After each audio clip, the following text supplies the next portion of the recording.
John Smith and his cousin Billy are heading to the town of Carmax to sell their old Camaro.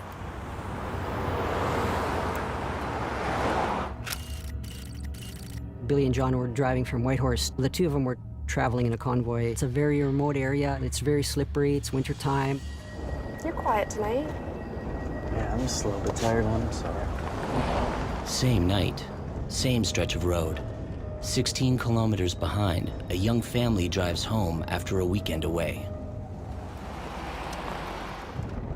I wish we'd gotten on the road just a little bit sooner. They talked to them several times, and they never changed their story. It's so dark.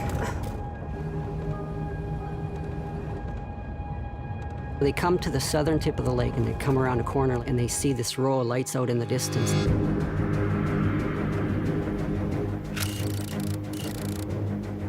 There were no towns or villages in that area. Didn't seem to be any reason for those lights to be there, and yet there they were.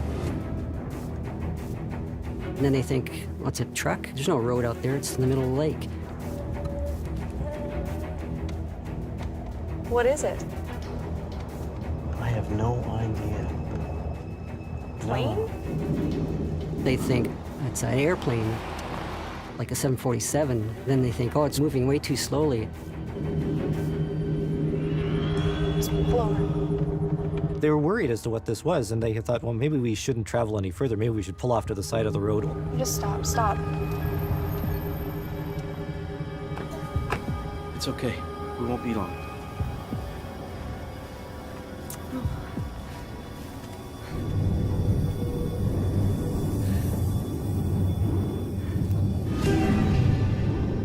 They were fairly certain that these lights were all on one large object. There's nothing else that they've experienced that resembled it.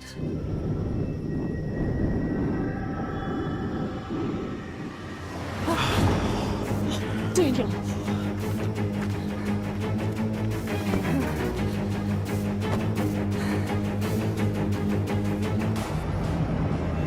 The mysterious object shoots off.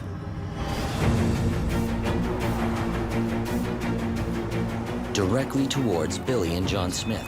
Billy is driving in front of John in a truck. Billy comes down a curve. At that point, he sees this huge row of lights out over the lake.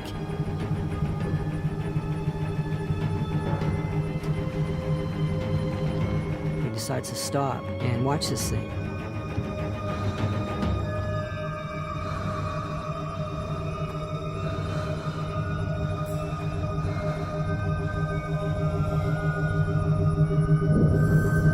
To Billy, it seemed like it came right over to him, as if it knew he was there.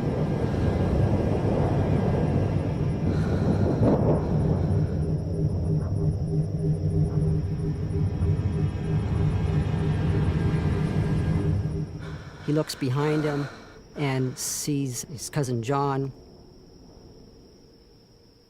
John didn't want to come closer. He stopped way further back. He doesn't know what to do because he was frightened.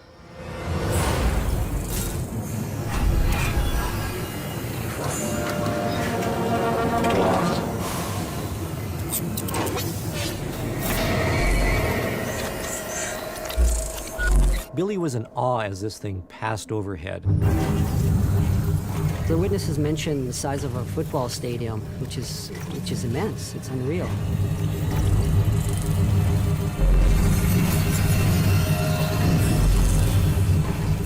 Some UFO investigators describe huge craft as motherships, sort of an aircraft carrier for spaceships that smaller craft can fly in and out of.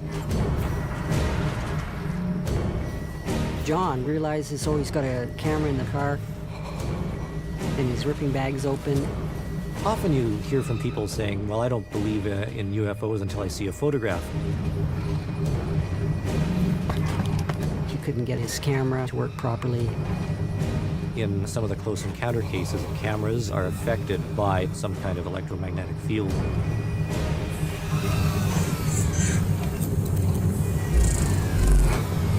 Billy's looking at this thing, and just the sheer size of it, it takes such a long time for it to move over. It takes several minutes. And then the UFO continues to move very slowly over the hill and then disappears.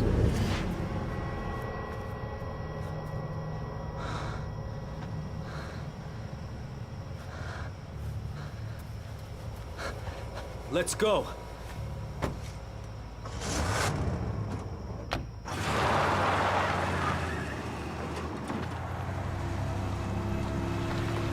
So they go to the turnoff, which is just a few hundred meters down, and they pull over there at the Fox Lake campground.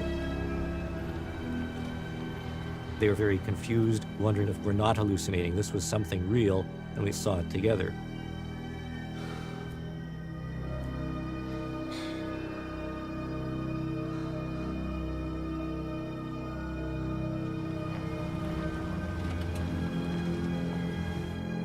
We'll be right back.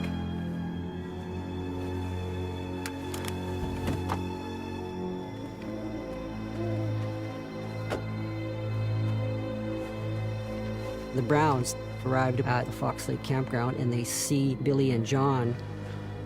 Hey, are you guys okay? Yeah. And there's this exchange of information from everybody saying, did you see that?